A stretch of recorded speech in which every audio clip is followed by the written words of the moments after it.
وہ election commission کے ہاتھ میں آ گئی.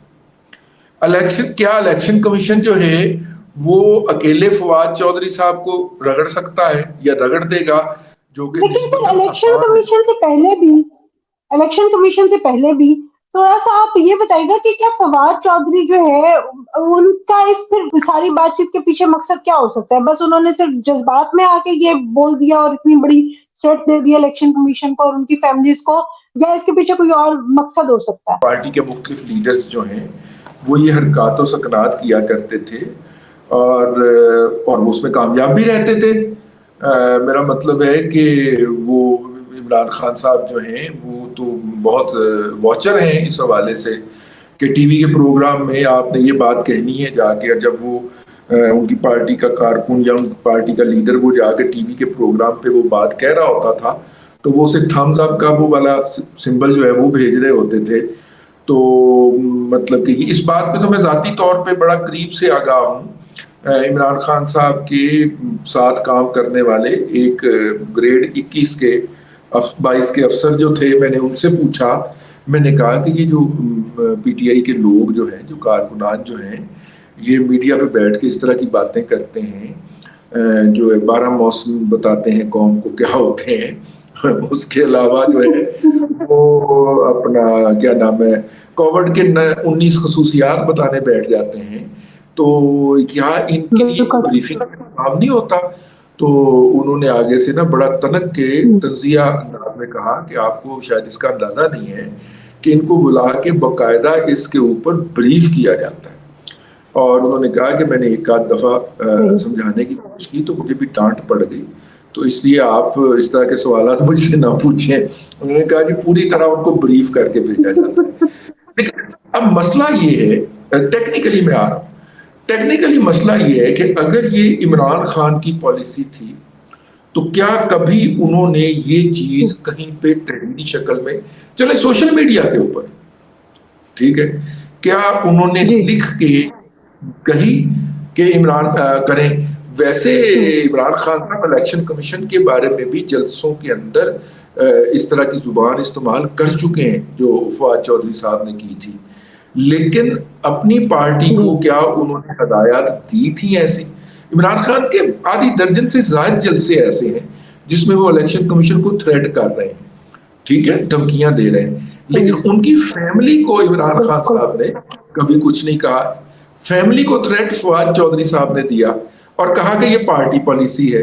تو اب الیکشن کمیشن فواد چودھری سے کہا کہ جی بتائیں جی کہاں پہ ہے وہ پارٹی پالیسی, کہاں پہ ہے کوئی انٹرنل نوٹیفیکیشن, کہاں پہ ہے کوئی انٹرنل واٹس ایپ میسج جس پہ آپ کو یہ کہا گیا ہو. اس کا فواد چودھری صاحب کے پاس کوئی جواب نہیں ہوگا, میں اس بات کے اوپر یقین رکھتا ہوں, اور مجھے لگتا ہے کہ اس میں پھنسیں گے آخر میں فواد چودھری صاحب, ٹھیک ہے, فواد چودھری صاحب عمران خان صاحب نے اگر اپنی تنقید کی توپیں چلائی ہیں تو وہ الیکشن کمیشن سکندر سلطان راجہ صاحب کی ذات کی طرف چلائی ہیں. سوچنے کی بات یہ ہے کہ اگر کہیں سے چلے پارٹی میں اس طرح کے بیانات دینے کی وجہ سے اپریشیشن ملتی بھی تھی یا کوئی ان کو بہت زیادہ جو ہے وہ بیک اپ بھی کرتا تھا, تو پھر بھی فواد چودھری جو ہے وہ اچھے خاصے تیز آدمی ہے, ایڈوکیٹ بھی ہیں اور اس کے علاوہ میڈیا میں بھی رہے ہیں, سارا کچھ ہے.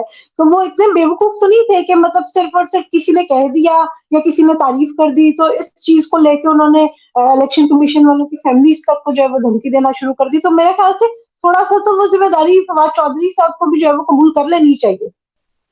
دیکھیے میں آپ کو عرض کروں, پچھلے دنوں فواد چودھری صاحب لاہور کے ایک بڑے سینئر اور ہیوی ویٹ جرنلسٹ سے ملے اور ان سے انہوں نے کہا کہ میری معافی تلافی کروا دیں, اور انہوں نے کہا کہ بھائی ان کے ساتھ جن سے آپ نے معافی مانگنی ہے ان سے تو آپ کے تعلقات مجھ سے زیادہ ہیں, ٹھیک ہے, یعنی اسٹیبلشمنٹ کی بات کی. انہوں نے کہا جی اسٹیبلشمنٹ کا کوئی مسئلہ نہیں ہے, وہ تو مجھے معافی دے چکے ہیں, میری آپ معافی تلافی کرا دیں کہ مجھے کسی پارٹی کے اندر جو مین سٹریم پارٹیز ہیں نا, پیپلز پارٹی یا پی ایم ایل این کے اندر کوئی جگہ بنوا دیں.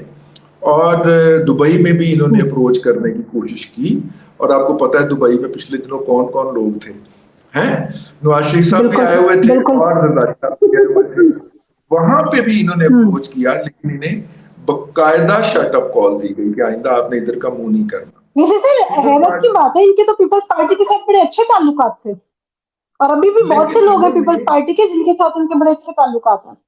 نہیں، لیکن اصل یہ بات نہیں ہے. اصل بات یہ ہے کہ میں نے ان دوست سے پوچھا، ہم ایک جگہ پہ کھانے پہ مدعو تھے، تو میں نے ان سے کہا کہ آپ بھی ماشاءاللہ سیانے بیانے ہیں اور فواد چودھری بھی سیانے بیانے ہیں، اور وہ کبھی بھی مطلب کہ فاؤل پلے نہیں کرتے، وہ کریز سے باہر نکل کے نہیں کھیلتے، لیکن پچھلے 3 سال 7 ماہ 21 دن کے اندر ان کو ہوا کیا تھا؟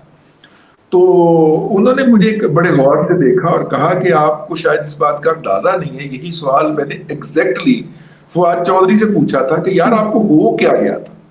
تو فواد چودھری صاحب نے کہا کہ I started believing in Imran Khan. ٹھیک ہے، میں نے عمران خان کے اوپر یقین کرنا شروع کر دیا تھا کہ جو وہ کہہ رہے ہیں درست کہہ رہے ہیں. عمران خان صاحب، اچھا جی عمران خان کیا کہہ رہے تھے؟ اچھا اب سوال اگلا یہ پیدا ہوتا ہے عمران خان کیا کہہ رہے تھے؟ تو یہی دو ہمارے دوست نے سوال کیا ان سے. عمران خان ان کو کہہ رہے تھے کہ اس وقت ہم اسٹیبلشمنٹ کے اندر پوری طرح پینیٹریٹ کر چکے ہوئے اور ہم اس طرح کر کے ان کے تنصیبات کے باہر جائیں گے اور تھوڑا بہت ہلا گلا کریں گے اور آگ شاگ لگائیں گے، یہ گھٹنوں کے بل جھک کے ہمیں دوبارہ حکومت میں لے کے آئیں گے. تو لہٰذا انہوں نے اپنے قریبی جتنا بھی ان کے لوگ تھے یا پی ٹی آئی کی لیڈرشپ تھی ان کو یہ باور کرا دیا ہوا تھا کہ اب ہم اتنے اسٹرانگ ہو گئے ہیں کہ اب اگر اسٹیبلشمنٹ کی طرف سے ہماری مخالفت آ رہی ہے تو ہم ان کی ایسی تیسی کریں گے. آپ دیکھیے نا عمران خان صاحب نے جلسہ اس بات کو سچ مان لیا جائے تو پھر تو 9 مئی کی واقعی ساری ذمہ داری عمران خان صاحب پہ آ جاتی ہے. تو ابھی تک جو ہے وہ کوئی ایسا وعدہ معاف گواہ نہیں مل رہا کہ جس کو عمران خان کے خلاف یوز کیا جا سکے. نہیں، وعدہ معاف گواہ بہت ہیں. یہی میں آپ کو بتانے کی کوشش کر رہا ہوں کہ عمران خان صاحب جو تھے وہ اکیڈمی جو ہے Kakul academy, military academy Kakul جو ہے اس کے بالکل سامنے جلسہ کرتے اور جلسہ کر کے وہاں پہ باجوہ صاحب کا نام لیتے ہیں پہلی دفعہ اور انہیں غدار، میر جعفر اور میر صادق کہتے ہیں. ٹھیک ہے، اور میرے لیے وہ دن بہت حیرت ناک تھا کہ وہ بات ان نوٹسڈ چلی گئی، اس کا کسی نے نوٹس ہی نہیں لیا، نہ ایس پی آر کی طرف سے ایکشن آیا نہ کسی اور طرف سے کوئی ایکشن آتا ہے. تو اس عمران خان صاحب یہ ٹیسٹ کرتے جاتے ہیں کہ وہ اس پہ ریئیکٹ نہیں کر رہے، اس کا مطلب ہے ہم ٹھیک جا رہے ہیں اور ہمارا ایڈوانسمنٹ ٹھیک ہے. 9 مئی کو جو انہوں نے حرکت کر دی، اگر اس کو دیکھا جائے تو اس کا مطلب یہ ہے کہ وہ فلسفی ہمیں درست لگتی ہے. اس میں اسٹیبلشمنٹ کہیں نہیں ہے، اس میں ہمارے وہ سینئر جرنلسٹ دوست ہیں اور فواد چودھری کے ساتھ ان کا ڈائیلاگ ہو رہا ہے.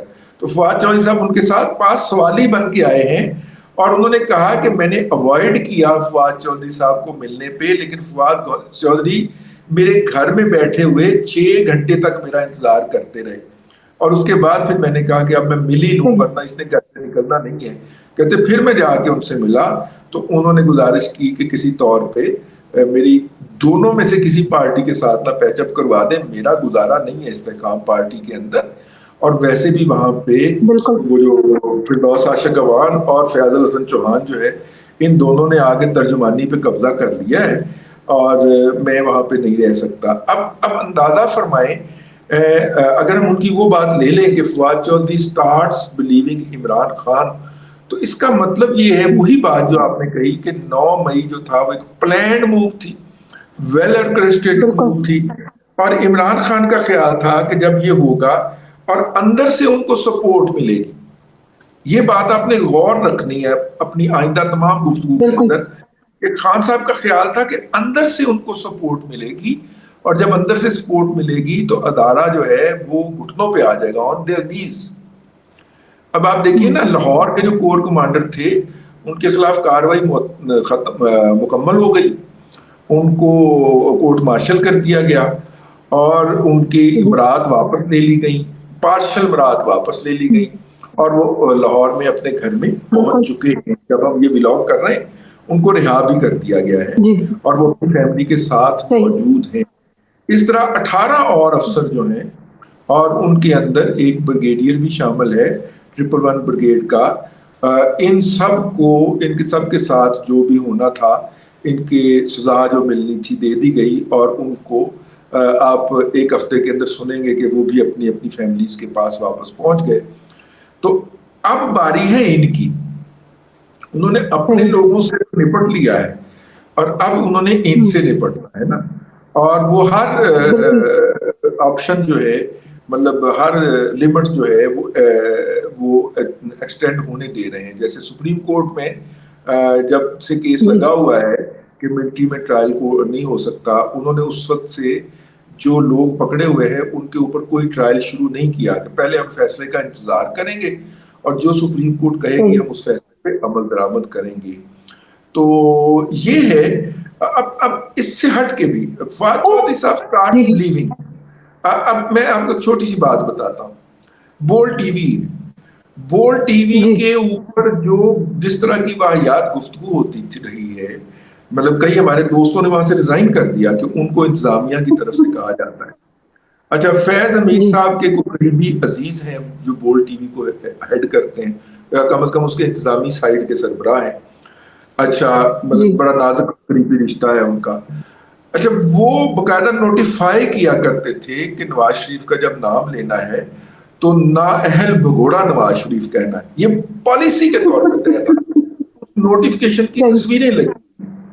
اب اسی کے ذریعے جو ان کے بیورو چیف ہیں، انہوں نے اپنے کیریئر کا آغاز ایز اے یوٹیوبر کیا، صدیق جان صاحب، وہ اسلام آباد کے بیورو چیف ہیں. ان کے انتہائی قریبی عزیز طیب بلوچ صاحب.